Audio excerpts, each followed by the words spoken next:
do capítulo de 6 de Romanos. Quero iniciar com a oração hoje.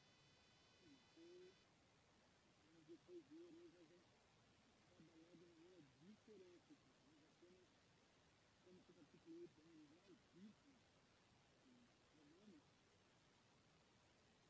e nós vamos então trabalhar com as três perícopas, as três divisões do texto aqui do capítulo, tá bom? Então a gente vai do 1 até o 17 e vamos ver aqui coisas do Senhor nesse capítulo. Beleza? Como sempre, eu pergunto, se tiver ok aí o som de vocês, a imagem, vai dar um toque aí pra gente melhorar cada dia a live com vocês, tá bom? Vamos orar? Vamos fazer uma oração aqui? Pai, em nome do Senhor Jesus, nós reconhecemos que durante esse dia o Senhor cuidou de nós. O seu cuidado foi, como sempre, generoso, abençoador. E aí nós estamos parando um pouco da nossa correria, do nosso afazeres, para olhar para a sua palavra e meditar sobre ela. Talvez alguns de nós, talvez está fazendo isso hoje pela primeira vez. Nesse tempo, nesse momento que ela está podendo abrir a sua palavra para tirar, Senhor Deus, algumas revelações do Senhor aí para a nossa vida cristã. Eu peço a tua bênção sobre cada família, cada casa, que o Senhor opere, Senhor Deus, a tua vontade e o teu querer sobre as nossas vidas. Ajuda-nos, Senhor Deus, a identificarmos as coisas que são importantes para nós. Dentro desse capítulo 8 da carta do apóstolo Paulo aos Romanos. Uns ao outros. Nos faça, Senhor Deus, em nome de Jesus, cada vez mais, como disse o próprio apóstolo Paulo, parecido com o Senhor. Eu te peço essas bênçãos, essas riquezas, em nome do Senhor Jesus. Amém e amém. Vamos lá para a nossa leitura, então, aí. Vamos, então, dar continuidade aí. Romanos, capítulo número 8. Vamos lá, 1 ao 17 apenas. Portanto, agora já não há condenação para os que estão em Cristo Jesus. Porque por meio de Cristo Jesus, a lei do Espírito me libertou do pecado e da morte. Porque aquilo que a lei for incapaz de fazer por estar enfraquecida pela carne, Deus o fez enviando seu próprio Filho à semelhança do homem pecador, como oferta pelo pecado, e assim condenou o pecado na carne, a fim de que as justas exigências da lei fossem plenamente satisfeitas em nós. Nós que não vivemos mais segundo a carne, mas segundo o Espírito. Quem vive segundo a carne tem a mente voltada para o que a carne deseja, mas quem vive de acordo com o Espírito tem a mente voltada para o que o Espírito Santo deseja. A mentalidade da carne é morte, mas a mentalidade do Espírito é vida e paz. A mentalidade da carne é inimiga de Deus, porque não se submete à lei de Deus e nem pode fazê-lo. Quem é dominado pela carne não pode agradar a Deus. Entretanto, vocês não estão sob o domínio da carne, mas do Espírito. Se de fato o Espírito de Deus habita em vocês. E se alguém não tem o Espírito de Cristo, não pertence a ele. Mas se Cristo está em nós, o corpo está morto por causa do pecado, mas o Espírito está vivo por causa da justiça. Se o Espírito daquele que ressuscitou Jesus dentre os mortos habita em vocês, aquele que ressuscitou a Cristo dentre os mortos também dará vida a seus corpos mortais, por meio do Espírito que habita. Portanto, irmãos, estamos em dívida não para com a carne, se vocês viverem de acordo com a carne, morrerão. Mas se o Espírito, mas se pelo Espírito quiserem morrer os atos do corpo, viverão. Porque todos os que são guiados pelo Espírito de Deus são filhos de Deus. Pois vocês não receberam o Espírito que os escravize para novamente temerem, mas receberam o Espírito que os torna filhos por adoção, por meio do qual nós clamamos Abba Pai. O próprio Espírito testemunha ao nosso Espírito que somos filhos de Deus. Se somos filhos, então somos herdeiros. Se herdeiros de Deus, herdeiros com Cristo. E se de fato participamos dos seus sofrimentos, para que também participemos da sua glória. Há um contraste muito grande entre esse capítulo 8 e o capítulo 7. No capítulo 7, vimos a semana passada, que existe uma luta, foi travada assim uma luta, e Paulo estava identificando essa luta nele mesmo, vendo ele como exemplo daquele que se tornava fraco diante da carne, diante das suas vontades carnais, diante dos desejos carnais. E agora ele identifica aqui no capítulo 8 coisas assim que são extremamente importantes. Paulo, no capítulo 7, se fôssemos usar um figura de linguagem para o ambiente em que ele estava no capítulo 7, ele estava mergulhado na angústia, na dor, no medo, mergulhado na dúvida, tudo de ruim para a alma de uma pessoa é identificada no capítulo 7. Ele mesmo diz: miserável homem que sou, quem me livrará do corpo desta morte. Ele mesmo chega ao ponto de declarar coisas que são extremamente importantes assim, para o nosso entendimento daqueles que vivem ainda escravos, que vivem ainda penalizados pela lei do pecado. Ele mesmo diz: sei que nada de bom habita em mim, isso é a minha carne, porque eu tenho o desejo de fazer o bem, mas não consigo realizá-lo. Versículo de número 18.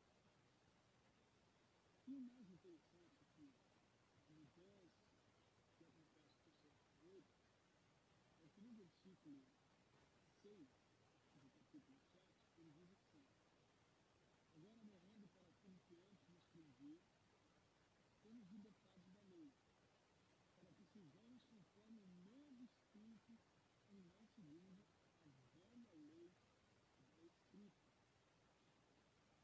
Olha que interessante. No capítulo 7, ele traz uma batalha, uma luta interior tremenda, revelando as fraquezas da sua alma, e ele cita o Espírito Santo, o Espírito apenas uma vez, nesse versículo número 6. Já no capítulo 8, do versículo 1 ao 17, ele cita nada mais nada menos que 19 vezes a palavra Espírito, Espírito, Espírito Santo, Espírito, Espírito. É interessante como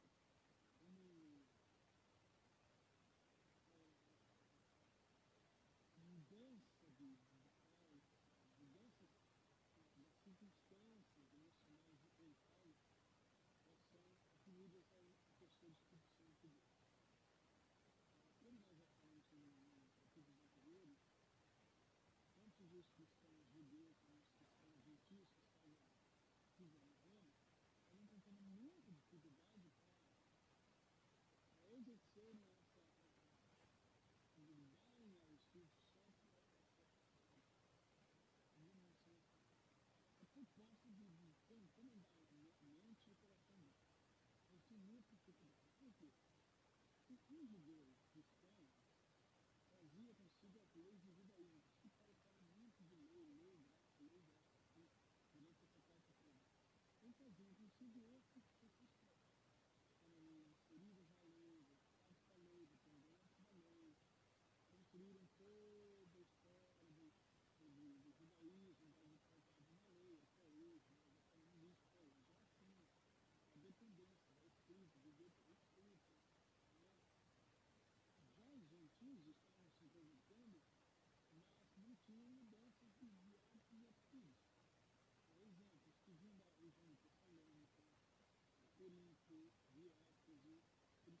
eles ainda princípios da grandeza de honra. Então, limitação, constituição para eles, era um exercício normal da vida. Por isso que o capítulo 1 fala, condena muito isso que não estava acontecendo entre eles, não era condenado entre eles, e nem a sociedade que vivia assim também era alertada sobre essa questão do pecado da carne. Agora, aqui Paulo traz essa ideia de uma vida por espírito. Inclusive até o título de hoje, a reflexão pode ser isso, vida por espírito. Então, essa possibilidade agora de mudar aquele ambiente da luta contra o pecado, lá do capítulo 7, onde Paulo declara que ele é miserável, é infeliz, ele não consegue vencer os seus limites carnais, a sua inconsequência. Ele agora atribui isso tudo à pessoa do Espírito Santo. E com o Espírito Santo na vida dele, ele conseguiu agora sobressair essas questões em si, para a gente poder entender melhor. Observe aí que é interessante essas coisas aí. Eu não sei se vocês conseguiram ouvir, parece que não está dando para ouvir aí, mas pedi para dar um sinalzinho na tela, só agora que eu consegui ler uma mensagem aqui dizendo que não está dando para ouvir. Vê se vocês conseguem a coisa, eu volto um pouquinho, falo aí, já falei 15 minutos, mas eu volto um pouco e esclareço o que eu tinha falado antes. Não está dando para ouvir? É isso aí? Então vamos lá, vamos tentar iluminar de novo aí a mente de vocês sobre esse aspecto aí. Aqui está tudo certo, tá bom? Vamos lá, é como eu sempre falo, falo e brinco, né? Ao vivo é assim mesmo. Então vamos pensar lá. Vamos pensar lá. Capítulo 8 é um contraste do capítulo 7. No capítulo 7, Paulo chama a atenção dos seus leitores, dos seus ouvintes, da nossa atenção hoje, para a questão de ele se colocar diante das dificuldades, da luta da carne, como alguém inconsequente, alguém que não dá conta de fazer aquilo que Deus quer que faça. Porque é tomado pela carne, pelas suas vontades. E ele mesmo diz ali que não é nem ele que vive, mas o pecado que vive nele que faz ele tomar essas atitudes aí. Nós sabemos que somos frutos do pecado, né? Do primeiro Adão. Então, o primeiro Adão deixou esse legado horrível para nossas vidas que chama pecado, é errar o alvo e as nossas incircunstâncias geram isso em nós.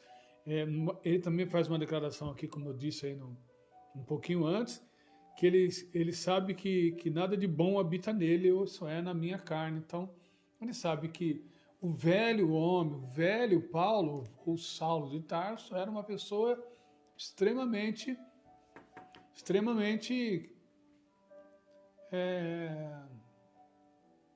dependente agora de Cristo na vida dele. Então, vamos pensar lá. Eu queria que você me ajudasse aí, tá? Vou interromper um pouquinho. Me ajuda aí, tá ao vivo aí, tá passando? Vocês estão conseguindo assistir? Me dá um toque aí, gente, tá? Tá bom? Eu tô usando o celular da minha esposa aí, eu tô ainda sem saber se eu tô conseguindo ser ouvido, tá passando aí, tá bom? Então vamos lá. Deixa eu só tentar auxiliar aqui. Põe no seu fez. Tá bom? Vamos lá. Paulo, então, vou ler de novo com vocês aí, tal, que parece que vocês não me ouviram aí no começo. Então, vou ler de novo, tá? Portanto, já não há mais condenação para os que estão em Cristo Jesus. Porque por meio de Cristo Jesus, a lei do Espírito da vida me libertou da lei do pecado e da morte. Porque aquilo que a lei foi incapaz de fazer por estar enfraquecida pela carne, Deus o fez enviando seu Filho à semelhança do homem pecador, como oferta pelo pecado. Assim condenou o pecado da carne, a fim de que as justas exigências da lei fossem plenamente satisfeitas em nós, que não vivemos segundo a carne, mas segundo o Espírito. Quem vive segundo a carne tem a mente voltada para a carne, o que a carne deseja, mas quem vive de acordo com o Espírito tem a mente voltada para o que o Espírito deseja. A mentalidade da carne é morte, mas a mentalidade do Espírito é vida e paz. A mentalidade da carne é inimiga de Deus, porque não se submete à lei de Deus, nem pode fazê-lo. Quem é dominado pela carne não pode agradar a Deus. Entretanto, vocês não estão sob o domínio da carne, mas do Espírito, se de fato o Espírito de Deus habita em vocês. E se alguém não tem o Espírito de Cristo, não pertence a Cristo. Mas se Cristo está em vocês, o corpo está morto por causa do pecado, mas o Espírito está vivo por causa da justiça. E se o Espírito daquele que ressuscitou Jesus dentre os mortos habita em vocês, aquele que ressuscitou a Cristo dentre os mortos também dará vida a seus corpos mortais, por meio do Espírito que habita em vocês. Portanto, irmãos, estamos em dívida, não para com a carne, para que vivamos sujeito a ela. Pois se vocês viverem de acordo com a carne, morrerão, mas se o Espírito fizerem morrer os atos do corpo, viverão. Porque todos os que estão guiados pelo Espírito de Deus são filhos de Deus. Pois vocês não receberam um espírito que os escravize, para novamente temerem, mas receberam o Espírito que os torna filhos por adoção, por meio do qual clamamos Abba Pai. O próprio Espírito testemunha ao nosso Espírito que somos filhos de Deus. E se somos filhos, então somos herdeiros, herdeiros de Deus e co-herdeiros de Cristo, com Cristo, se de fato participamos dos seus sofrimentos, para que também participemos da sua glória. Então vamos lá, vamos pensar sobre essa possibilidade então de nós estarmos fazendo essa comparação entre o capítulo 7 e o capítulo 8, como eu estava dizendo aí. O capítulo 7, Paulo aponta para um lado ruim, para um estágio ruim da sua vida. Ele mostra na minha carne, na minha luta diária contra a minha carne, não há nada de bom em mim, eu não consigo realizar, eu não consigo fazer o que eu quero. Eu às vezes estou cheio, carregado de desejo para fazer algo para Deus, mas eu não consigo, porque eu sou tomado pelos meus próprios desejos. E eu estava dizendo também que no capítulo 7, no versículo 6, é a única vez que ele cita o Espírito Santo de Deus. A única vez que ele diz lá no Espírito 7, no capítulo 7, verso 6, para que sirvamos conforme o novo modo do Espírito em nós. Já nesse capítulo 8, em apenas 17 versículos, ele cita 19 vezes a pessoa do Espírito Santo de Deus, dada a importância agora que ele quer ilustrar na mente dos seus ouvintes, dos seus leitores, como é bom e como é maravilhoso viver com o Espírito Santo em nós, porque ele nos remete para perto de Deus, ele nos fortalece, ele nos auxilia, ele nos ajuda. Mais para frente ele vai falar que o Espírito Santo intercede por nós, que ele é sabedor de todas as coisas. Então, eu queria trabalhar aqui sobre alguns aspectos desse texto para a gente caminhar aí para frente aí, certo? Vamos lá. No versículo 1, essa é uma das maiores declarações das Escrituras Sagradas. Deus nunca nos condenará por nossos pecados, porque Jesus Cristo pagou o preço de uma vez por todas. Quando decidimos entregar nossas vidas ao Senhor, podemos ter a certeza de que não seremos condenados por Ele, se aceitarmos a oferta do perdão de Deus que nos faz em Cristo. Por isso a expressão de Paulo é que já não há mais condenação. Lembra, algumas linguagens de Paulo são usadas porque o contexto jurídico, né, tanto o sacerdote como os que estavam ali na frente da lei, os juízes eram muito ligados à religião. Então, o judeu ainda traz consigo isso, assim, de um sacerdote ter sobre o seu domínio, assim, essa possibilidade de julgar as pessoas, de definir, de desenhar o que vai ser feito com aquelas pessoas que andam sobre o contexto errado da vida. Data vista, ter levado Jesus à cruz, quem os julgou, quem levou aos julgamentos foram os sacerdotes. Eles tinham autonomia e autoridade para fazer isso. Só esperaram Pilatos bater o martelo, lavar as mãos, digamos assim. Mas eles levaram, tanto é que a escolha foi deles, escolham a quem vocês querem que o mate. Então, nesse campo, nesse pano de fundo é que Paulo está trabalhando com essa questão de condenação. Olha, ele está dizendo tanto para judeus cristãos como para gentios que estavam se convertendo. Olha, em Cristo não há mais condenação para vocês.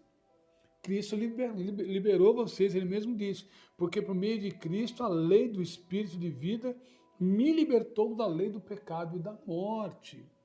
Então, Paulo, aquele Paulo do capítulo 7, que estava morto em seus delitos e pecados, agora no Espírito Santo, com a pessoa do Espírito Santo, encontrou essa absolvição do que Deus tinha para a vida dele. Então, olha que importante, olha que bacana isso. Às vezes nós vivemos, nós cristãos hoje no mundo atual, vivemos muito presos a usos e costumes, se autocondenando sobre quando a gente tem um deslize, uma falha, de conduta.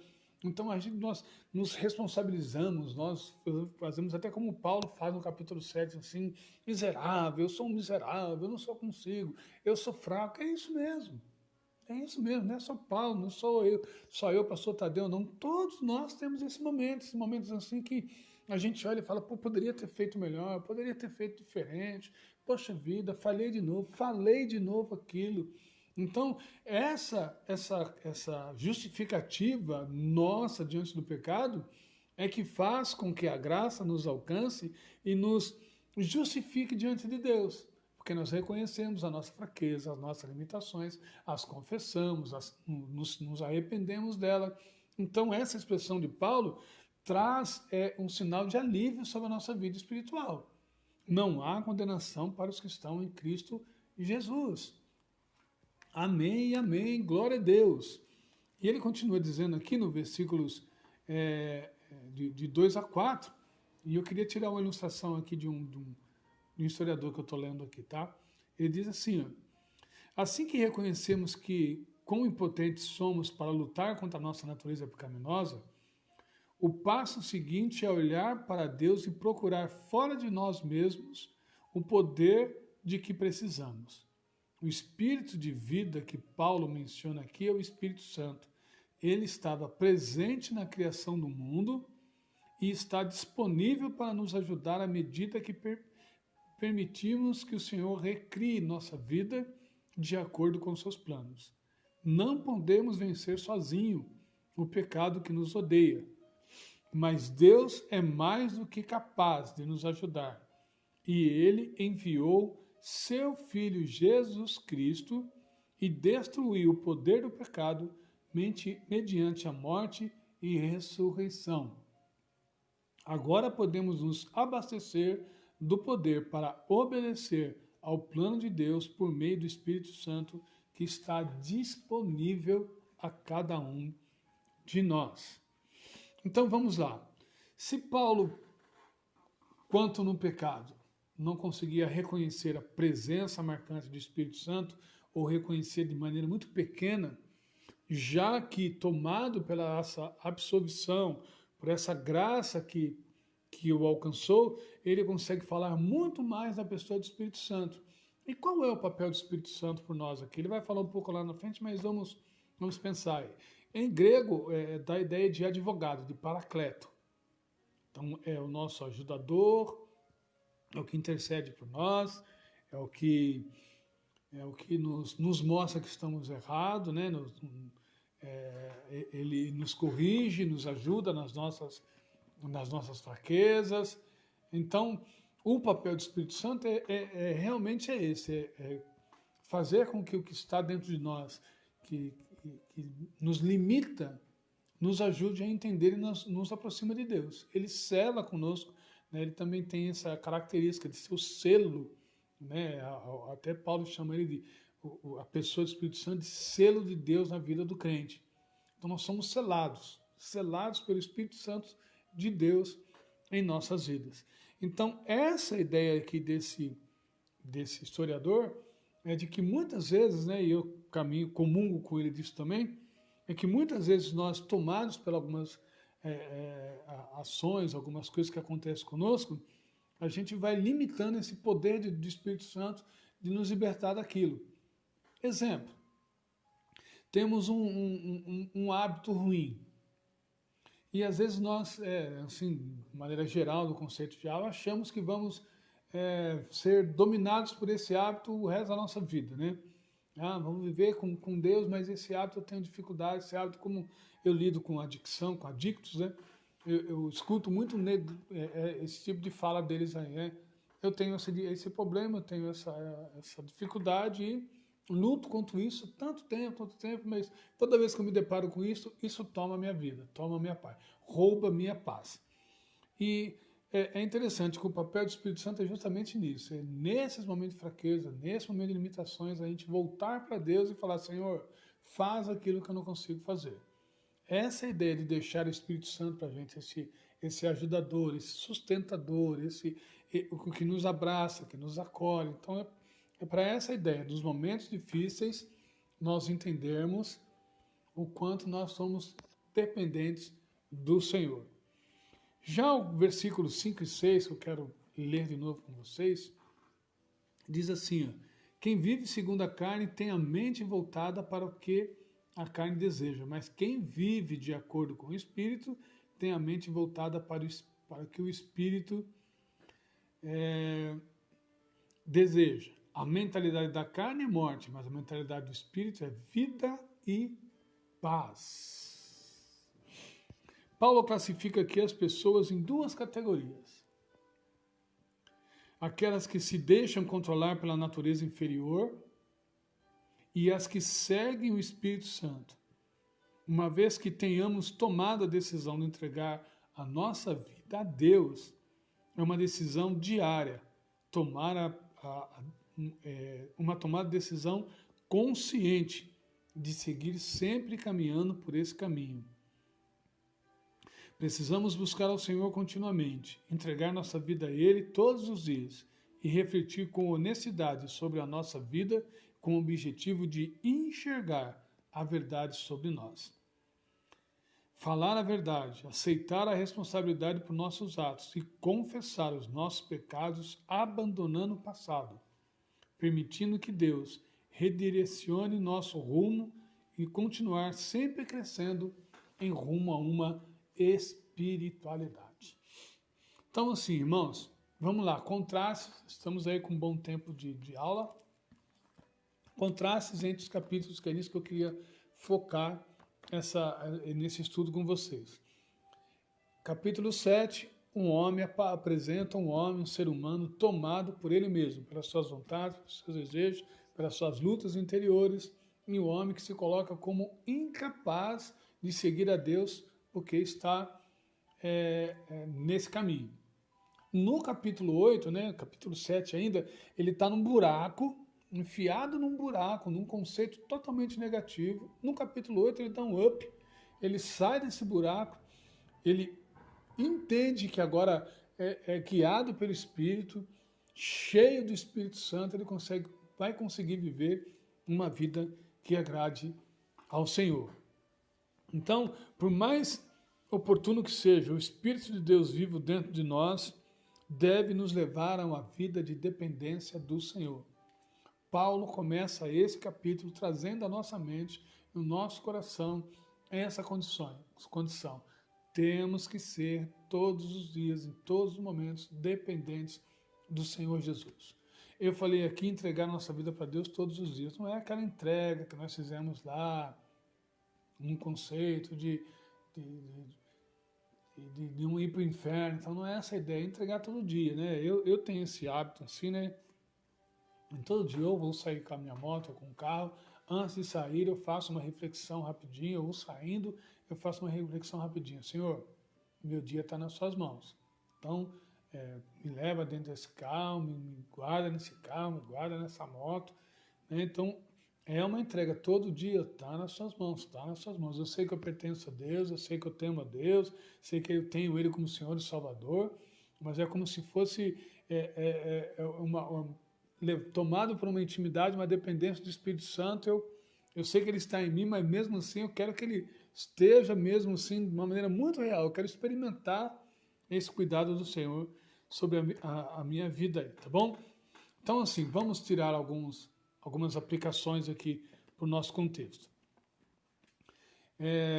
Quando nós olhamos para o capítulo 8, versículo 1, ele começa aqui com uma transição de fala dizendo, portanto, ou seja, eu não me encontro mais naquela condição. Eu mudei a minha mentalidade, eu troquei a chave mental e agora não sou mais aquele homem que eu declarei. Talvez ele estivesse aqui tentando se retratar as questões que ele era antes. Um perseguidor da igreja, um assassino, colocava fogo nas sinagogas, nos crentes. Ou seja, era um homem extremamente cruel e infeliz. Mas agora ele diz, portanto, já não há condenação mais para a minha e nem para a vida daqueles que estão em Cristo Jesus. Ou seja, não há condenação. A minha vida encontrou a vida de Deus e há satisfação em mim.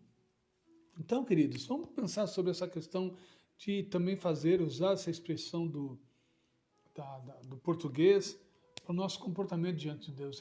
Precisamos fazer essa transição às vezes também. Sabe, em vez de ficarmos nos subjugando, entristecendo, buscando às vezes um campo de lamentação, vamos buscar um campo assim da certeza, das convicções de Deus. Portanto, não há condenação para mim. Eu posso ter errado, posso ter dado um deslize, mas eu vou voltar para Deus, eu vou me fortalecer em Deus de novo, porque Cristo não foi colocado naquela cruz para me condenar.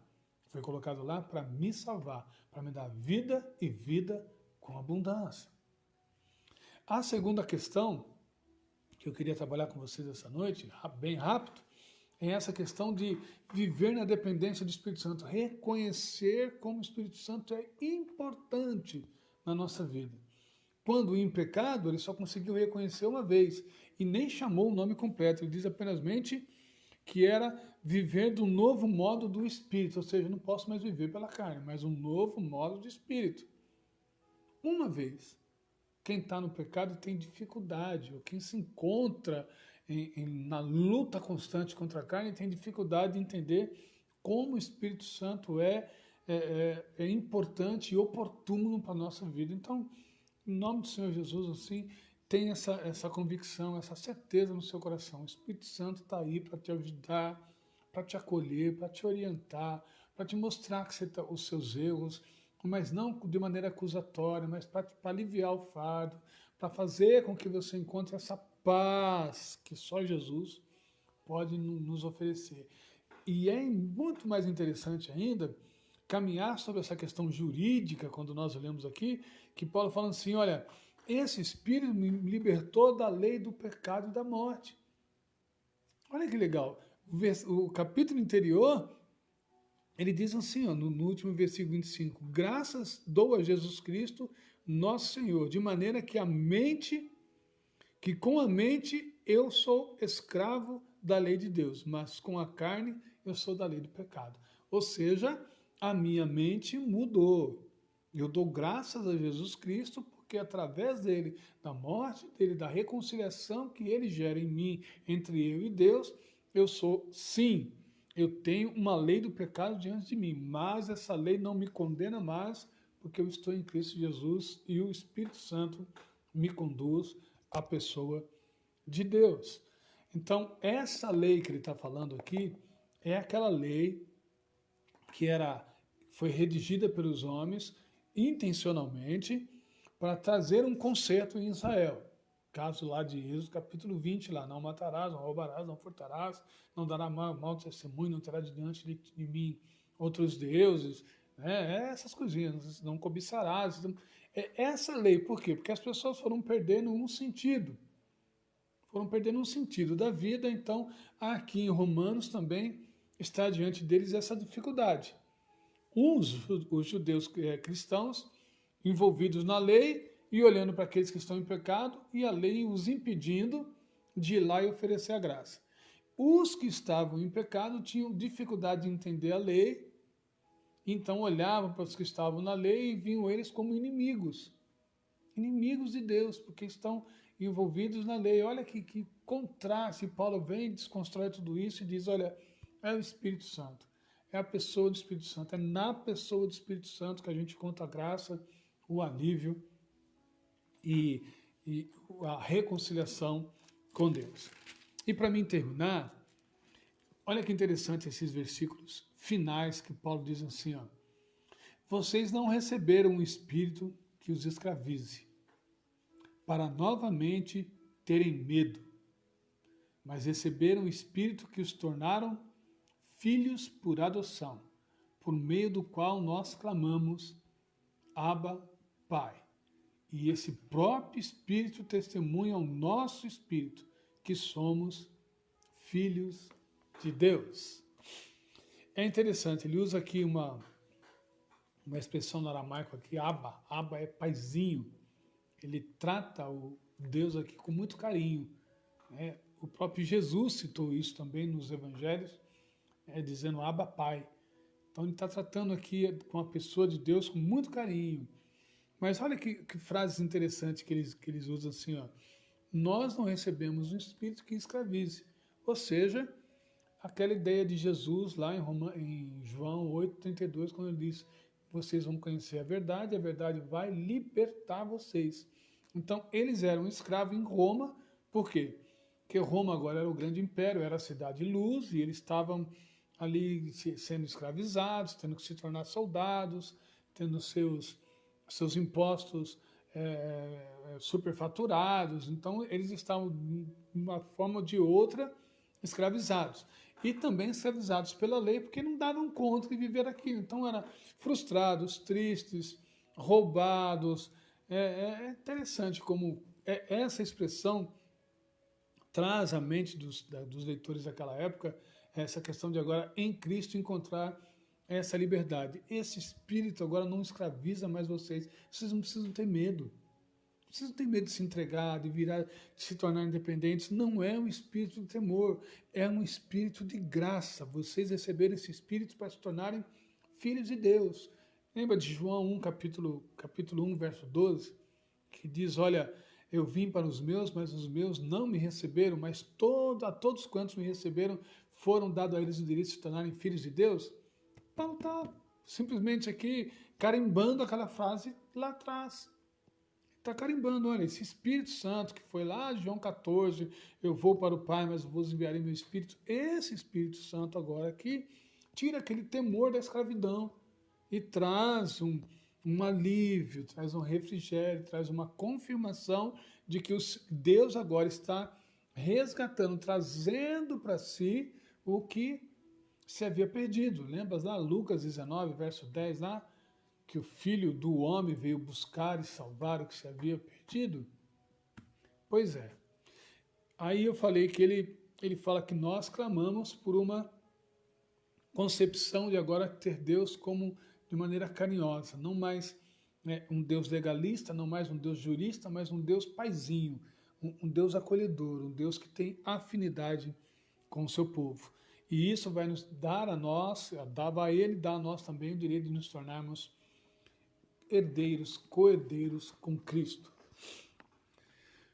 Espero ter ajudado você. Espero que o Espírito Santo tenha te auxiliado nessa noite.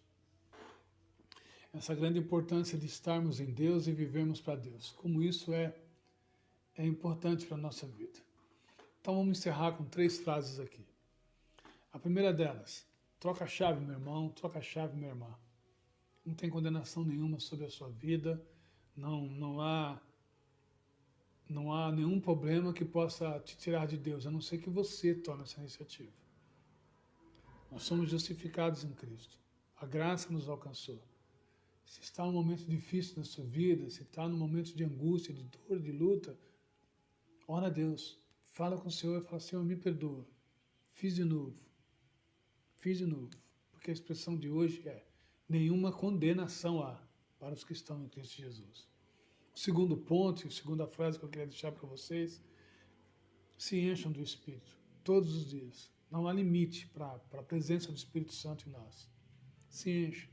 Ore ao Senhor, fale bastante com o Senhor, leia a sua palavra, faça as suas devocionais, tenha o seu conceito diário, saia todos os dias, leve consigo essa certeza que o Espírito Santo está com você, te ajudando nos momentos de fraqueza.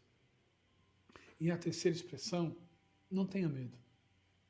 Esse espírito não é espírito de temor. Não importa a luta, não importa o momento, não importa a Covid, não importa o momento. Que você se encha dessa certeza e o Espírito Santo te fortaleça nas suas fraquezas. Quero encerrar orando com você agora, em nome do Senhor Jesus. Pai, obrigado por esse tempo aqui juntos, mais uma vez, Senhor Deus, estudando uma porção da sua palavra. Temos tantas coisas para falar, talvez esse capítulo, nosso tempo é curto, mas queremos enaltecer o teu nome, porque o Senhor usou Paulo de maneira tão sublime para falar dessa terceira pessoa da Trindade, o Espírito Santo, que é um fator predominante para a nossa vida espiritual. Nos ajuda nas nossas fraquezas, Senhor Deus, em nome do Senhor Jesus. Nos faz a cada dia, Senhor Deus, alvos da revelação do Espírito Santo sobre a nossa vida e tira todo medo. Porque a sua expressão diz que o verdadeiro amor lança todo medo fora. Tira todo medo e nos coloca num caminho de paz. É o que eu te peço, agradecido. Em nome do Senhor Jesus. Amém e amém. Até mais. Até a próxima. Deus abençoe.